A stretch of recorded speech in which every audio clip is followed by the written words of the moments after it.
जय श्री कृष्ण। नमस्कार साथियों, मेरा नाम रोहित सिंघल है और आध्यात्मिक नाम स्वामी ध्यानपतिक, जो मुझे पिछले साल ही ओशो द्वारा प्राप्त हुआ। आज हम बात करेंगे, जैसा आपने टाइटल पढ़ लिया है, एमसीडी में प्रॉपर्टी बुक होने से परेशान लोग क्या करें। यह समस्या बहुत आम हो चुकी है आज लोगों के बीच, क्योंकि जब हम प्रॉपर्टी लेने जाते हैं तब हमें इस बारे में जानकारी नहीं मिलती और बाद में ये समस्या जब हमारे सामने आती है तो ये इतनी बड़ी हो जाती है कि इसका समाधान हम नहीं निकाल पाते। इसके लिए कुछ पॉइंट्स हैं जो मैं आज आप सबके सामने लेकर आया हूँ। सबसे पहले आपको साथियों, यदि आप पार्टी हैं, यदि आप बायर हैं, मकान ले रहे हैं, तो आपको इस बात का ध्यान देना होगा कि जब आप कोई भी प्रॉपर्टी फाइनल करके परचेज़ करते हैं तो उस प्रॉपर्टी के एड्रेस को एमसीडी की साइट पे जा कर के, बिल्डिंग डिपार्टमेंट की साइट पे जा कर के, जिसका मैं लिंक आपको डिस्क्रिप्शन में डाल दूंगा, आप उस पे जा कर के पहले उस एड्रेस को कंफर्म करें कि ये प्रॉपर्टी कहीं एमसीडी की साइट पे बुक तो नहीं है। और यदि बुक है तो आप इस प्रॉपर्टी को ना लें, या जब तक उसकी एनओसी एमसीडी से ना मिल जाए पार्टी द्वारा, बिल्डर द्वारा, तब तक इस प्रॉपर्टी को ना लें, क्योंकि इसमें बैंक भी लोन करने में दिक्कत करता है और उससे पहले रजिस्ट्रार ऑफिस में जब आप रजिस्ट्री कराने जाते हैं तो आपको रजिस्ट्री नहीं मिलती जब तक वो एमसीडी से एनओसी आपको नहीं मिल जाती है।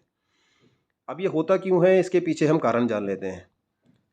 ये होता इसलिए है कि बिल्डिंग, देखो साथियों, क्या होता है कि दिल्ली में ज़्यादातर आप जानते हैं कि प्रॉपर्टी जब बनती है तो, मैं कहना तो नहीं चाहूँगा लेकिन जो सत्य है वो सत्य है, बिल्डिंग नक्शे के हिसाब से नहीं बन पाती, क्योंकि नक्शा जो है वो अलग डिज़ाइन बनता है और बिल्डिंग जब बनती है तो अलग डिज़ाइन से बनती है, जो एमसीडी के नियमों के खिलाफ है।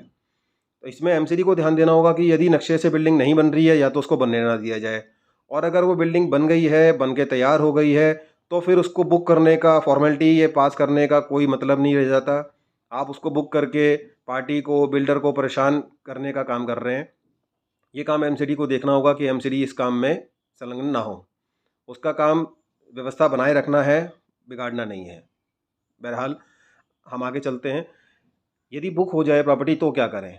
अब बुक हो जाए तो इसके लिए आपको करना ये होगा कि आप उस प्रॉपर्टी को अगर ले ले चुके हैं, फाइनल कर चुके हैं, तो आपको उस प्रॉपर्टी के रिगार्डिंग आपको एनओसी लेनी होगी एमसीडी से, अपने डॉक्यूमेंट सबमिट करके, ये प्रूफ करके कि बिल्डिंग आपकी जो बनी है वो ठीक है। एमसीडी उसकी साइट पे जा कर के विज़िट करेंगे, चेक करेंगे, और अगर वो ठीक होगा तो आपको उसकी एनओसी प्रोवाइड हो जाएगी, जिसके बिहाफ पे फिर आप रजिस्ट्रार ऑफिस से अपनी रजिस्ट्री क्लियर करवा सकते हैं।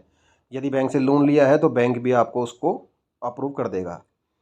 लेकिन मैं यहाँ आपको एक सलाह देना चाहूँगा कि भविष्य में यदि आप कोई प्रॉपर्टी लेना प्लान कर रहे हैं तो सबसे पहले आप ये चेक कर लें कि वो प्रॉपर्टी एमसीडी में बुक तो नहीं है। अगर बुक नहीं है तभी उस पर आगे कार्रवाई करें।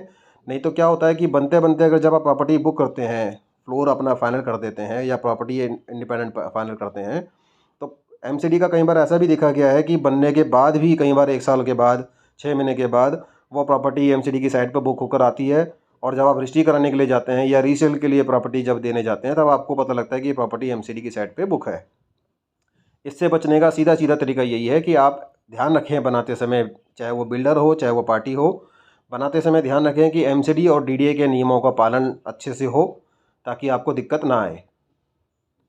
और फिर भी यदि अगर आपको समस्या आ रही है तो मैं यही कहना चाहूँगा कि आप एमसीडी में जा कर के अपने डॉक्यूमेंट सबमिट करवा करके उनसे साइट पे विज़िट करने के लिए बोलें। वो अपनी आपकी साइट पे विज़िट करेंगे, चेक करेंगे उनके इंजीनियर आकर के, और यदि प्रॉपर्टी का स्ट्रक्चर ठीक होगा, नियम ठीक होंगे, तो आपको उसकी एनओसी प्रोवाइड हो जाएगी। ये एक सीधा सिंपल तरीका है। इसी तरीके से अगर हम अपनी बिल्डिंग को बनाएं तो अच्छा रहेगा। इसके पार्ट 2 में मैं आपको लेकर आऊँगा कि इसके रिगार्डिंग और क्या क्या समस्या हमारे सामने आती हैं और इनसे कैसे बचा जा सकता है। अभी तक की जानकारी में यदि मेरी तरफ से कोई कमी रह गई हो, क्योंकि ये मेरी पहली कोशिश है मैं इसे आपको अवगत कराना चाह रहा हूँ। आगे आपको मैं और कोशिश करूँगा कि जिसमें आपको प्रॉपर्टी लेने में आपको सहायता मिले, चाहे बात करें लोन लेते समय, चाहे बात करें प्रॉपर्टी लेते समय, प्रॉपर्टी कहाँ, कितने बजट तक की आपको लेनी है, तो किस तरह की लेनी है, वो सारी बातें, जानकारी मैं आपको नेक्स्ट वीडियो में प्रोवाइड करूँगा। अभी तक के लिए आप मुझे आज्ञा दें। जय हिंद, जय भारत, जय श्री कृष्ण, जय जय श्री राधे श्याम।